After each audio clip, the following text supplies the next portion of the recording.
जय श्रीमन नारायण नारायण नारायण। आई हम फिर रउआ के बीच में एगो सुंदर भजन लेके आ रहल बानी। ए भजन के संदेश इहे बा, लाख रुपया कमा ली, करोड़ों रुपया कमा ली, लाख संपत्ति अर्जित कर ली, बाकी परम पिता परमात्मा के भगवान के भजन ना कैली तो सब कुछ बेकार बा। मानस में बाबा भी कहले बानी कि बड़ भाग मनुष्य तन पावा। अगर मानुष के तन मिलल बा तो भगवान के भजन जरूर करे के चाहिए। तयाई भजन के माध्यम से रुआ सभे के बीच में हम संदेश देतानी। तबला पर फिर हमनी के कलाकार परम आदरणीय पूजनीय गुरुदेव हमनी के उपेंद्र नाथ पांडे जी बानी। बेंजू पर हमनी के कासिम भैया जी बानी। सहयोगी कलाकार आदरणीय विकास सिंह जी भी बानी। माही म्यूजिक के संयोजक हमनी के संजीत भैया के बीच सभार बा। आई भजन के माध्यम से सुनल जाओ।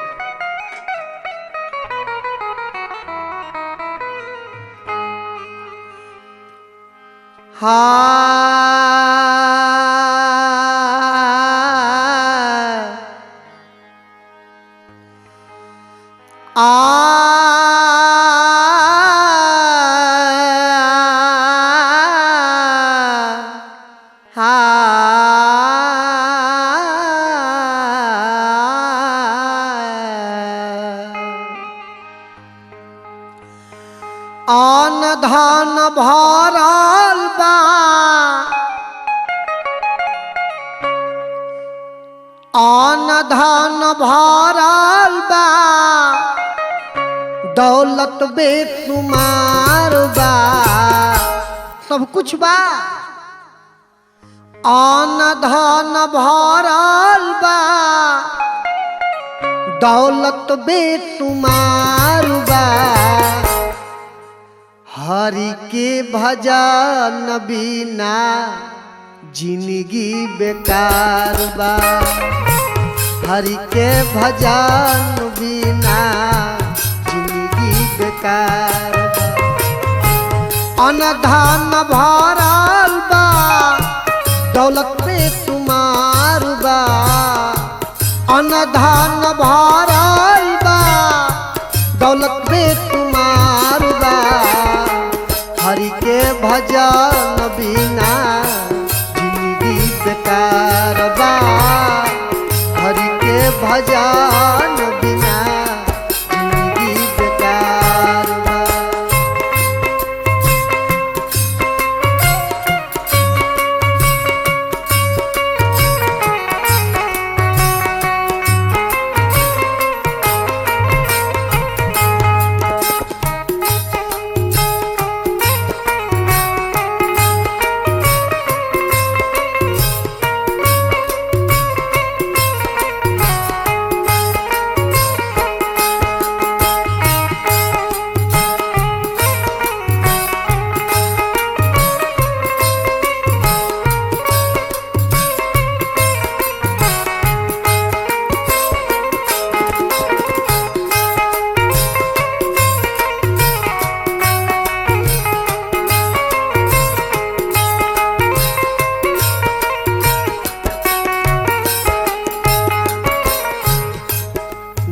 देखिए साधक कितना बढ़िया शब्द कहतनी।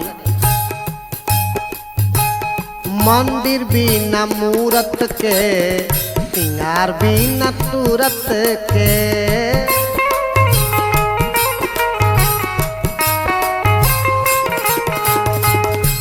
मंदिर होखे आओ में भगवान की यदि मूरत ना होखे तो मंदिर बेकार। बहुत बढ़िया सूरत बा, भगवान चेहरा देले बारे, आ चेहरा के श्रृंगार नहीं थे वो बेकार। साधक कहते रहे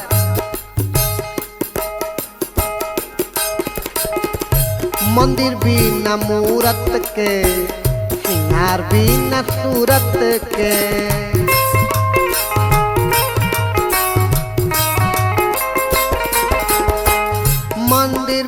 बिना मूरत के, श्रृंगार बिना सूरत के।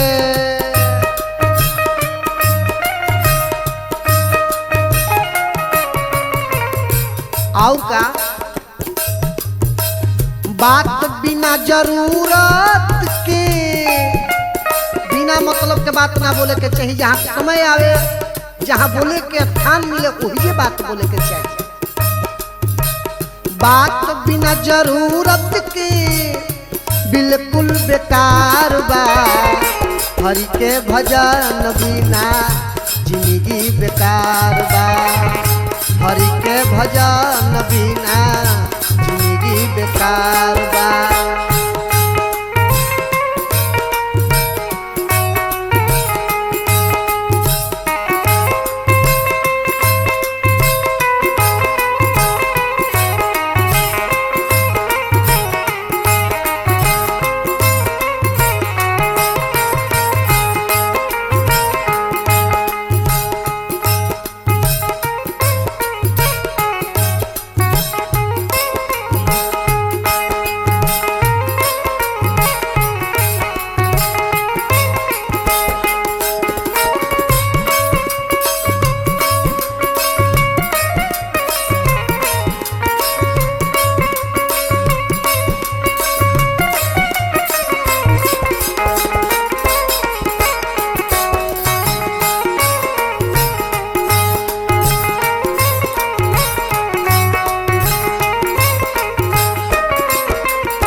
और साधक कहते रहे, घर बिना माला के, तिजोरी बिना ताला के।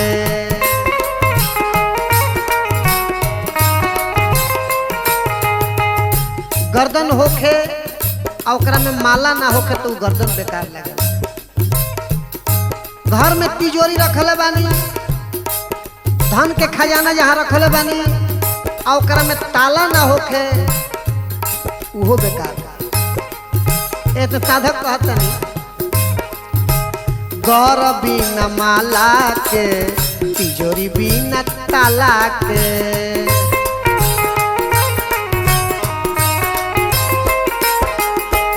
घर बिना माला के, तिजोरी बिना ताला के।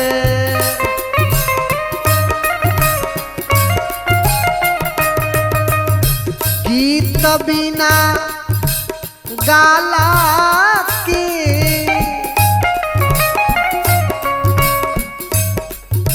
गौनिहार कलाकार खूब सुंदर होकर आ गाला ना होके तो तनी खराब लागेला। ए तो साधक कहते हैं, गीत बिना गाला के बिल्कुल बेकार बा, हरि के भजन बिना जिंदगी बेकार बा, हरि के भजन बिना जिंदगी बेकार बा।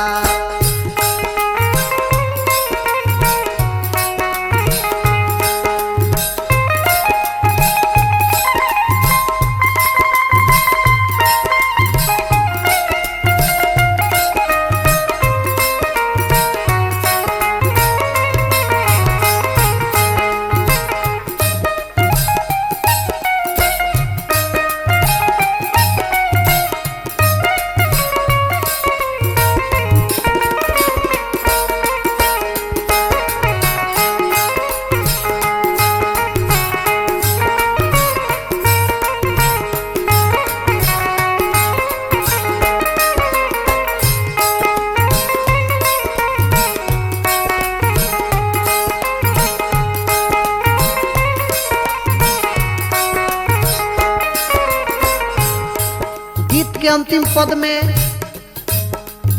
साधक के भाव बा,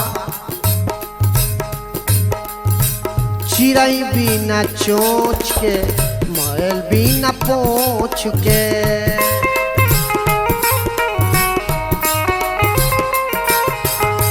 चिड़ै बिना चोंच के, बैल बिना पोंछ मोछ के चिड़ै बिना चिड़ै बिना चोच के बैल बिना पोछ के। आगे देखी साधक का कहते हैं मरद बिना मोछ के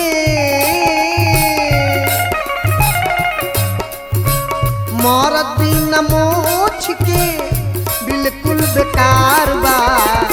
हरि के भजन बिना जिंदगी बेकार बा। हरि के भजन बिना जिंदगी बेकार बा। अन धन भरल बा अन धन भरल बा दौलत में तुम्हार बा। हरि के भजन बिना जिंदगी बेकार बा। हरि के भजन बिना जिंदगी बेकार बा। हरि के भजन बिना जिंदगी बेकार बा। हरि के भजन